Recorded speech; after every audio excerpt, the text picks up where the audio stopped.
What is going on, yeah? What is going on? It's your boy David from Top Bunk Sports. And before I get into the nitty-gritty things, obviously the scenery around me is different. Camera quality is a little bit scrubby, but I am on a road trip to the Peach State. Uh, go see some family. But obviously, the content doesn't stop. In the back seat with a couple family members, Met fans. That's number one. But before I get into the post game of things for today, just want to talk about how special it was to be there live for David Wright's ceremony. It brought a lot of tears to my eyes, and it brought a lot of memories as a young kid watching the 2000, 6, 7, 8, 9, 10, 11, 12. While David was here, just watching those years of just David being the best of the best, and being the captain that he truly was. For him to have this moment and enjoy it with the likes of his teammates, Daniel Murphy, Jose Reyes, Cliff Floyd, and he had his family there as well with his brothers and his parents. For him to have that moment, I thought it was pretty special. He truly deserves it. Everybody knows what he went through injury wise, with his shoulder and his back, especially his back. Forgot what the exact name of the situation with his back was, but it was he's always had that since he was born. If you guys watched the documentary that came out yesterday, they basically kind of spoke on it uh, while they were talking about that specific injury with his back.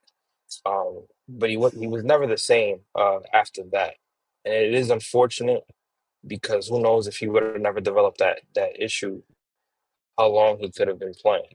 Um, so, but he truly deserved. The crowd was amazing, showing respect to not only the alumni, but to David and his family. Um, and throughout the game, they were showing classic moments from David's career.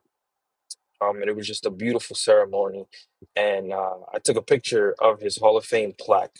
For those of you that have been to City Field, you guys, when you enter the rotunda and you go up the escalators, right there in the front, all the Hall of Fame plaques are on a brick wall. So you get to see everybody's plaque and kind of enjoy the historic players that have been retired and that have entered the Mets Hall of Fame. Um, and I think, like I said, that's a beautiful moment, and it's not only beautiful for him and his family and his teammates, but it's beautiful for the fans who grew up watching him and saw him come in the the Mets organization in 2001 and make his debut in 2004.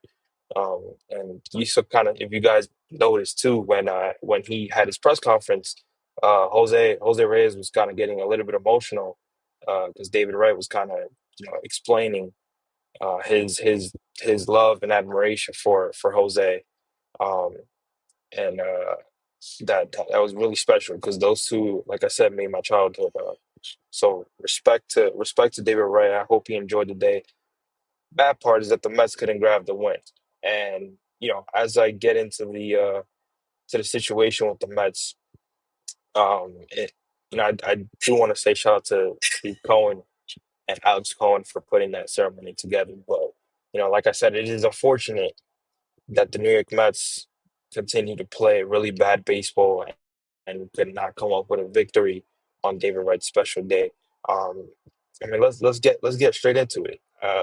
Clay Holmes comes in and pitched a solid game. I wouldn't say he was great.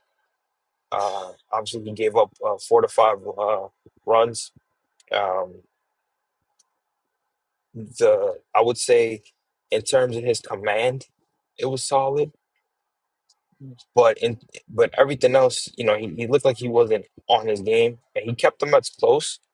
So I think you could say that's a positive. But it wasn't. He didn't have his best stuff today, and the good thing about it, besides the part of his command, was that he was able to go 6 innings.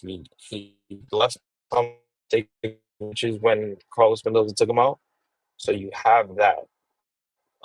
Other than that, you wish you would have had a little bit of a better start for Clay Holmes. Mendoza, who was criticized yesterday, I criticized him in the postgame video I did yesterday. Finally used high leverage arms within, Reed Garrett. He put Ryan Stanek in there. He had Chris Davinsky in there as well. Um, but other than that, it was mostly the offense, and he had Brooks Raley in there as well.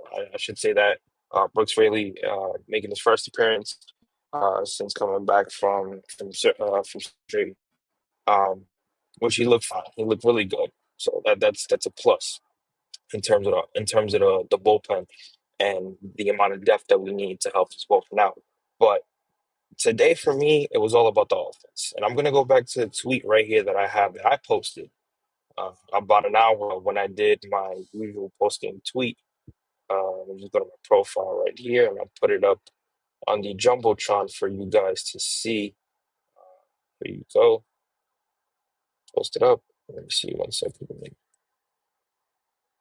And again, guys, if the video is a little bit grainy, like I said, I'm using my hotspot for my phone, so I'm not under Wi-Fi at the very moment. But the show must go on, of course. Okay, so for those of you uh, that follow me on X, you guys saw this tweet. For those of you that don't, obviously I usually put the final score and the pitcher's starting pitcher stat, win or lose. And the caption that I put is the Mets fall to the Reds again and drop the series on David Wright's special day. This team is 10 and 20 in their last 30 games. The offense for the second straight night shit the bed. 1 and 10 with runners in scoring position. With their top four hitters in Nimmo, Lindor, Soto, and Pete going 2 for 18 today. The only two that had a hit today was Brandon Nimmo and Soto, if I'm not mistaken. Other than that, everybody else in that 1 through 4 had an offer, and that's unacceptable. Your 1 through 4 hitters is 1 through 5, I should say. But the 1 through 4 are your heavy hitters specifically. Those guys should be coming through in all facets of the game. Now, yes, obviously, there are going to be nights where, certain guys are going to have bad nights. Soto may go 0 for 3. You know, Pete may have a game where he goes 0 for 3, whatever. But for all four of those guys to play bad today, that's striking and that's alarming because it's not like it's only happened 1 or 2 games. No, it's been happening for almost the entire month. Now, I'm gonna cut Soto some slack because Soto has been hitting as of late. Uh, and he had an opportunity in the ninth inning today to make something happen, and he should have been walked to load the bases. But of course, this mamau of a third base umpire made the wrong call, and Soto struck out on a 3-2 count. And it brought up Pete after that, where Pete hit a sac fly, hit a, not a sac fly, excuse me, hit a fly ball to right field to end the game. If Soto would have got on base there, it still would have been 1 out. Pete would have came up, hit that sac fly, would have scored in a run, so it would have been 5-3 Reds. Where Mark Vientos, who already had a hit in today's game, and it was an RBI hit to put us on the board, you never know what he could have done. I know Mark Vientos has been struggling, but at the same time, you just never know in a situation like that if maybe his confidence in that specific moment would have rose up and he would have delivered with one swing in that at bat. You just never know. Calls like that change the game completely. It takes the air out, and that's the unfortunate part. Still doesn't change the fact that this offense was putrid today, but that moment right there took the air out. You never know what Mark Manson could have did. He could have changed the game. He could have tied the game. How he could have taken the lead with a grand slam, and he could have won the game for us. You just never know. So there's a lot to be talked about. Like I said, the alarming part is that this team is 10 for 20 in their last 30 games. It's unacceptable. It's very unacceptable. And again, the scary part about it too is that when Steve Cohen and David Stearns they want to be aggressive, I'm sure they'll show you that they can be aggressive. But David Stern still has the small market mentality. David Stern still has this mentality of taking refurbished arms and trying to turn them into key pieces. And it, to a certain extent, it has worked. But like I said, it's to a certain extent because not all of them have worked. Um, what they do in the trade deadline to fix this bullpen is going to be a question mark. The the concerning part is that it seems to me like David Stearns is waiting up until the trade deadline, the date of the trade deadline, which is July 31st. Seems to me like that's what they're going to be waiting on. And that's the frustrating part. You don't have to wait up until July 31st in an hour before it hits 4 o'clock to try to go ahead. This is no Cespedes deal. This is totally different. You are in an opportunity right now. This team has to win the division and they have to make the playoffs. You got to make moves right now. You can't wait until the very last month of July, the very last day of July, where the trade deadline is going to be over within a certain time to start making moves. If I'm them, I'm trying to act aggressive now. I'm trying to put a stamper on the issues that we have, whether that's going out there looking for a third baseman, which I don't think they will because they have trust in Brett Beatty and Ronnie Mauricio, and they have the kids up here for a reason. But if they do go out there and they call up, like I said yesterday in my video, if they call up Arizona and ask, what does Arizona want for Eugenio Suarez? If that means addressing the center field position, right? Because you can't have Tyrone Taylor and Jeffrey Neal play center field every day. If they want to address that situation, then call up Minnesota, even though Byron Buxton has a no trade clause, right? They want to do that. Or if they want to address the starting rotation and they want to call up the Pittsburgh Pirates and find out what they want from Mitch Keller because obviously his name has been mixed in within the Mets. Whatever they have to do to make an aggressive move, that's what's gonna matter. That's what's gonna that's what's gonna send the Mets into a different position in terms of where they want to be. Gonna be a question mark here, and people are holding David Stearns now because like you're watching this team struggle, but it seems like you're sitting back and not doing anything. Um, and I gotta agree with people on that because they don't have, like I said, they don't have to wait up until the day of the deadline to go do something. Go do something now. Go do something tomorrow because it is unacceptable. Excuse me. We're watching right now. Now, of course, like I said, I put this on the offense, and his offense has been very, very, very inconsistent. There's one kid though, and I'm not gonna make this video too long. I just like I said, doing these post game videos. I want to be more consistent. I want to put them out after almost every game.